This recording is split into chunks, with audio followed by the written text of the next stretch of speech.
ദൈവം സർവശക്തനായ ദൈവമാണ്.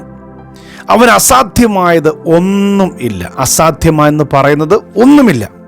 ഇന്ന് ശാലോം സന്ദേശത്തിലൂടെ പരിശുദ്ധാത്മാവ് കൈമാറുന്ന പ്രധാന സന്ദേശം, ഇന്ന് നിങ്ങൾ നേരിടുന്ന അസാധ്യമെന്ന് പറയുന്ന, അത് നടക്കില്ല, നടക്കാൻ പോകുന്നില്ലെന്ന് പറയുന്ന ചില വിഷയങ്ങളിൽ കർത്താവ് പറയുന്നു, ദൈവത്തിന് ഒരു കാര്യവും അസാധ്യമല്ലല്ലോ.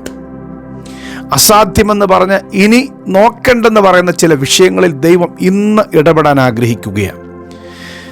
യിരെമ്യാ പ്രവചനം 32 അധ്യായത്തിൻ്റെ 17 വാക്യം ആദ്യം വായിക്കുന്നു. അയ്യോ യഹോവയായ കർത്താവേ, നിന്റെ മഹാശക്തി കൊണ്ടും നീട്ടിയ ഭുജം കൊണ്ടും നീ ആകാശത്തെയും ഭൂമിയും ഉണ്ടാക്കി. നിനക്ക് അസാധ്യമായത് ഒന്നും ഇല്ല. നീട്ടിയ ഭുജം കൊണ്ട് ആകാശത്തെയും മഹാശക്തി കൊണ്ട് ഭൂമിയെ ഉണ്ടാക്കിയവന് അസാധ്യമായത് ഒന്നുമില്ല. ദൈവത്തിൻ്റെ കൈക്ക് ഈ സകല സൃഷ്ടിചരാചരങ്ങളെയും നിർമ്മിക്കുവാനും നടത്തുവാനും ശക്തിയുണ്ടെങ്കിൽ നമ്മുടെ ചെറിയ വിഷയത്തെ നടത്തി തരുവാൻ ദൈവത്തിന് എത്രയധികം ശക്തിയുണ്ട്. ഹല്ലേലൂയ. നമ്മുടെ ദൈവം സാധ്യതകളുടെ ദൈവമാണ്. പക്ഷെ എപ്പോഴും പ്രവർത്തിക്കുന്നതായി കാണുന്നില്ല. നമ്മൾ കേൾക്കുന്നുണ്ട് ദൈവം സർവശക്തനാണ്, ദൈവത്തിന് അസാധ്യമൊന്നുമില്ലെന്ന്. പക്ഷേ എപ്പോഴും ദൈവം ഇടപെടുന്നില്ല. അങ്ങനെ എവിടെയാണ് ദൈവം ഇടപെടുന്നറിയാമോ?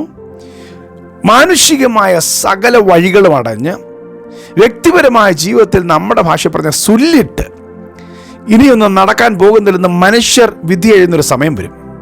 അപ്പോഴാണ് അവൻ തൻ്റെ മഹത്വം വെളിപ്പെടുത്തുവാൻ തൻ്റെ സാധ്യതകളെ അവൻ ഉപയോഗിക്കുന്നത്. കാനാവിലെ കല്യാണ വീട്ടിൽ വെച്ച് വീഞ്ഞു തീർന്നു പോയ ആ ഭവനം, വളരെ നിരാശയിലും ദുഃഖത്തിലും കഴിയേണ്ടി വരുന്ന ആ ഭവനം അപമാനത്തിലേക്ക് നീങ്ങാൻ തുടങ്ങുമ്പോൾ യേശുവിൻ്റെ അമ്മയായ മറിയം പറയുക, വീഞ്ഞു തീർന്നു പോയി, എന്തെങ്കിലും ചെയ്യണം. യേശു പറയുന്നു, സ്ത്രീയെ, എൻ്റെ നാഴിക ഇതുവരെ വന്നിട്ടില്ല. ഹല്ലേലൂയ. ദൈവത്തിന് ഒരു നാഴികയുണ്ട്, ഒരു ടൈമുണ്ട്. ആ നാഴിക വരെ അവൻ പ്രവർത്തിക്കുന്നില്ല. ആ നാഴിക മാനുഷികമായ മുഴുവൻ പ്രതീക്ഷകളും നഷ്ടപ്പെട്ടു, ഇനിയിപ്പം മനുഷ്യന് പ്രതീക്ഷ ഇല്ല എന്ന് പറയുന്ന ഒരു സമയം വരും. ആ സമയമാണ് ദൈവത്തിൻ്റെ നാഴിക. ആമേൻ. ഇന്ന് നിങ്ങൾക്ക് അങ്ങനത്തെ ഒരു നാഴികയിലൂടെ നിങ്ങൾ കടന്നു പോകുന്നെങ്കിൽ ഇനി ഒരു വഴിയും ഇല്ല, ഒരിടത്തും ചോദിക്കാനില്ല, ഒരിടത്തും അന്വേഷിക്കാനില്ല, എവിടെ ഇനി പോകാനില്ല എന്ന് പറഞ്ഞാൽ നിങ്ങൾ നിൽക്കുന്നെങ്കിൽ ഇതാണ് കർത്താവിനെ പ്രവർത്തിക്കാനുള്ള നാഴിക. 119 സങ്കീർത്തനത്തിൽ പറയുന്നത്, യഹോവേ, ഇത് നിനക്ക് പ്രവർത്തിക്കാനുള്ള സമയമാകുന്നു. ഇന്ന് പരിശുദ്ധാത്മാവ് അത് തന്നെ പറയുന്നു, ഇത് ദൈവത്തിന് പ്രവർത്തിക്കാനുള്ള സമയമാകുന്നു. സമയമായപ്പോൾ ദാസന്മാരോട് പറഞ്ഞു, വെള്ളം കോരി നിറയ്ക്കുക. വക്കോളവും നിറച്ചു. അത്ഭുതം സംഭവിച്ചു. ആ കോരിവെച്ച പച്ചവെള്ളം വീഞ്ഞായി മാറി. നിങ്ങളുടെ ജീവിതത്തിൽ അത്ഭുതം ചെയ്യുവാൻ ഒരു നാഴിക വരുന്നുണ്ട്. ആ നാഴിക എന്ന് പറയുന്നത് മുഴുവൻ പ്രതീക്ഷകളും തീർന്ന സമയമാണ്. അവിടെ ദൈവത്തിൻ്റെ കരം ചലിക്കാൻ തുടങ്ങും. അബ്രഹാമിനോട് 75 വയസ്സിലാണ് വാഗ്ദാനം പറയുന്നത്, നിനക്ക് ഞാൻ തലമുറയെ തരാം. 99 വയസ്സായപ്പോൾ അവൻ്റെ മുഴുവൻ പ്രതീക്ഷയും നഷ്ടമായ സമയം. വീണ്ടും അവനോട് ധൈര്യപ്പെടുത്തി പറഞ്ഞു, ഞാൻ അടുത്ത വർഷം തരും. 75 വയസ്സിൽ അടുത്ത വർഷം തരുന്നില്ല പറഞ്ഞില്ല, പക്ഷേ തലമുറയെ തരുമെന്ന് പറഞ്ഞു. 99 പറഞ്ഞു, അടുത്ത വർഷം തരും. ഒന്നുകൂടെ വിശ്വസിക്കേ. ഇത് എത്ര നാളെ ഇങ്ങനെ പറയുമെന്ന് വിചാരിച്ച് നിങ്ങൾ മുൻവിധിയോട് ഇരിക്കരുത്. ഇന്ന് നിങ്ങൾ വിശ്വസിക്കാനായിട്ട് പറയുന്നെങ്കിൽ ഇന്ന് വിശ്വസിക്ക്. അതിൻ്റെ വാഗ്ദത്തത്തിൻ്റെ വാതിക്കെ നിൽക്കുന്നതുകൊണ്ടാണ് ഇപ്പോൾ വിശ്വസിക്കാൻ പറയുന്നത്.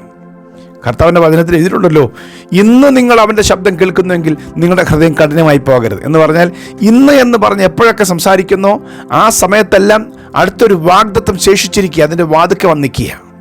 ആ സമയത്ത് നമ്മുടെ ഹൃദയം കഠിനമാക്കരുത്. അതുകൊണ്ട് നമ്മുടെ ദൈവത്തിന് അസാധ്യമായിട്ടൊന്നുമില്ല. അബ്രഹാമിൻ്റെ വീട്ടിൽ വന്ന് യഹോവയുടെ ദൂതൻ പറയുന്നൊരു കാര്യം ഉൽപ്പത്തി പുസ്തകം 18 അധ്യായത്തിൽ എഴുതിയിട്ടുണ്ട്, യഹോവയ്ക്ക് ഒരു കാര്യവും അസാധ്യമല്ലല്ലോ. നിങ്ങൾക്ക് തലമുറ ഇല്ലാതിരിക്കുന്ന വിഷയമാണോ? തലമുറയുടെ വേറെ എന്തെങ്കിലും പ്രശ്നങ്ങളിൽ പ്രയാസപ്പെടുന്നുണ്ടോ? കർത്താവ് പറയുന്നു, ദൈവത്തിന് ഒരു കാര്യവും അസാധ്യമല്ലല്ലോ. യേശുവിൻ്റെ അമ്മയായ മറിയ, ഗബ്രിയേൽ മാലാഖ വന്ന് മറിയോട് പറയുകയാണ്, പരിശുദ്ധാത്മാവിൻ്റെ ശക്തി നിന്റെ മേൽ വരും, അത്യുന്നതന്റെ ശക്തി നിന്റെ മേൽ നേരിടും, ഒരു വിശുദ്ധ പ്രജയ്ക്ക് നീ ജന്മം കൊടുക്കാൻ പോകുകയാണ്. അടുത്ത കാര്യം, ദൈവത്തിന് ഒരു കാര്യവും അസാധ്യമല്ലല്ലോ. ഇതെങ്ങനെ സംഭവിക്കും എന്ന് ആകുലപ്പെട്ടിരിക്കുമ്പോൾ കർത്താവിൻ്റെ ദൂതൻ പറയാ, ദൈവത്തെ വിശ്വസിക്ക്, ദൈവത്തിന് ഒരു കാര്യവും അസാധ്യമല്ലല്ലോ. മാനുഷികമായ ഒരു പ്രതീക്ഷയുമില്ലാത്തിടത്ത് കർത്താവിൻ്റെ വചനം പറയുന്നു, ദൈവത്തിന് ഒരു കാര്യവും അസാധ്യമല്ലല്ലോ, ദൈവത്തിന് സകലതും സാധ്യം. യോബിൻ്റെ പുസ്തകം 42 അധ്യായത്തിൽ 2 വാക്യത്തിൽ യോബ് പറയുകയാണ്, ദൈവത്തിൻ്റെ മുഴുവൻ പ്രവൃത്തികളെയും കണ്ണുകൊണ്ട് കണ്ടു കഴിഞ്ഞപ്പോൾ അവൻ പറയുകയാണ്, നിനക്ക് സകലതും കഴിയുമെന്നും നിന്റെ ഉദ്ദേശമൊന്നും അസാധ്യമല്ലെന്ന് ഞാൻ അറിയുന്നു. ദൈവത്തിന് സകലതും കഴിയും. പ്രിയമുള്ളവരെ, ദൈവത്തിന് ഒരു പദ്ധതിയുണ്ട്. അത് നമ്മുടെ ദോഷത്തിനല്ല, അത് നമ്മുടെ നന്മയ്ക്ക് വേണ്ടിയാണ്, നമ്മുടെ ശുഭകരമായ ഭാവിക്ക് വേണ്ടിയാണ്.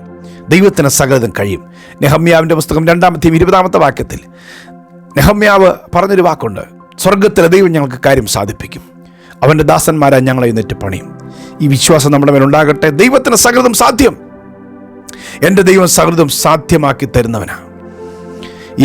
ഈ യിരെമ്യാ പ്രവചനത്തിൽ തന്നെ എഴുതിയിട്ടുണ്ട്. അതിൻ്റെ 32 അധ്യായത്തിൻ്റെ അടുത്ത വാക്യത്തിൽ എഴുതിയിരിക്കുന്നത്, ഞാൻ സകല ജഡത്തിൻ്റെയും ദൈവമായ യഹോവയാകുന്നു, എനിക്ക് കഴിയാത്ത വല്ല കാര്യമുണ്ടോ. 32 അധ്യായം 27 വാക്യം. ഞാൻ സകല ജഡത്തിൻ്റെയും ദൈവമായ യഹോവയാണെന്ന് പറഞ്ഞാൽ അർത്ഥം, നിങ്ങളിന്ന് നേരിടുന്ന പ്രശ്നങ്ങൾ ഏതെങ്കിലും മാനുഷികമായ ഇടപെടലിലൂടെ പരിഹരിക്കേണ്ട വിഷയമാണ്. ഏതെങ്കിലും വ്യക്തിയിൽ നിന്ന് തടസ്സം നിൽക്കുകയാണ്, മനുഷ്യരെന്നിന് തടസ്സം നിൽക്കുകയാണ്. കർത്താവ് പറയുന്നു, ഞാൻ ആ വ്യക്തിയുടെയും ദൈവമാണ്, സകല ജഡത്തിൻ്റെയും ദൈവമാണ്. നിന്റെ പേപ്പറുകൾക്ക് നീക്കം വരുന്നില്ല, ഓഫീസർമാർ അത് അനുവദിക്കുന്നില്ല, അല്ലെങ്കിൽ നിന്റെ കാര്യം വരുമ്പോൾ പലരും അസൂയ കൊണ്ട് തടയുകയാണ്. ഇന്ന് പരിശുദ്ധാത്മാ പറയുന്നു, ഞാൻ അവരുടെയും ദൈവമാ, എനിക്ക് കഴിയാത്ത കാര്യമില്ല. ഞാൻ സകല ജഡത്തിൻ്റെയും ദൈവമായ യഹോവയാകുന്നു, എനിക്ക് കഴിയാത്ത ഒരു കാര്യമില്ല. ആമേൻ പറഞ്ഞേ. എൻ്റെ ദൈവം സാധിപ്പിക്കുമെന്ന് പറഞ്ഞേ. സ്വർഗത്തിലെ ദൈവം എൻ്റെ കാര്യം സാധിപ്പിക്കും. ഇന്ന് വിശ്വസിക്കുക. നമുക്ക് ഒന്നിച്ചൊന്ന് പ്രാർത്ഥിക്കാം. ഞാൻ നിങ്ങളോട് പ്രാർത്ഥിക്കാൻ പോവുകയാണ്. ഒന്നിച്ചൊന്ന് പ്രാർത്ഥിച്ച് എൻ്റെ കർത്താവ് കാര്യം സാധിപ്പിക്കും. കർത്താവിൻ്റെ അടുക്കൽ വഴിയുണ്ട്. കർത്താവ് എനിക്ക് വേണ്ടി അത്ഭുതം ചെയ്യും. പ്രിയ കർത്താവേ, ഈ സന്ദേശം കേൾക്കുന്ന എൻ്റെ പ്രിയപ്പെട്ടവരോട് പ്രാർത്ഥിക്കുന്നു. ഒരുപാട് വാതിലുകൾ മുട്ടി എവിടെയും കർത്താവ് തുറക്കാതെ നിരാശപ്പെട്ടിരിക്കുന്നു, ഇനിയൊരു വഴി ഇല്ലെന്ന് ചിന്തിക്കുന്നവർ, യേശുവിൻ്റെ നാമത്തിൽ കർത്താവ് നിൻ്റെ വചനം ഞങ്ങൾ ഏറ്റെടുക്കുന്നു. കർത്താവിന് ഒരു കാര്യം അസാധ്യമല്ല. കർത്താവ് തുറക്കും, കർത്താവ് അത്ഭുതം ചെയ്യും. തക്ക സമയത്ത് ദൈവത്തിൻ്റെ മഹത്വം വെളിപ്പെടുത്തുവാനായി ഈ മക്കൾക്കൂടെ അവിടുന്ന് ചെയ്യാൻ പോകുന്നതിനായ സ്തോത്രം. ഇന്നത്തെ ദിവസം അത് കാണട്ടെ. ആ അത്ഭുത പ്രവൃത്തിയെ ഞങ്ങൾ വിശ്വസിക്കുന്നു, അത് സംഭവിക്കും. ഈ മക്കൾക്ക് അത് നിവർത്തിച്ച് നൽകുന്നതിനായി നന്ദി, യേശുവിൻ നാമത്തിൽ. ആമേൻ, ആമേൻ. നിങ്ങളുടെ ജീവിതത്തിൽ കർത്താവ് ചെയ്യട്ടെ. ഈ സന്ദേശം എല്ലാ ദിവസവും നിങ്ങൾ കേൾക്കുകയും എല്ലാ ദിവസവും നിങ്ങൾ ഷെയർ ചെയ്യുകയും ചെയ്യുന്നല്ലോ. ഇതുവരെ ഷെയർ ചെയ്യാത്തവരുണ്ടെങ്കിൽ അനേകർക്ക് നിങ്ങൾ ഷെയർ ചെയ്ത് കൊടുക്കണം. God bless you. Have a wonderful day.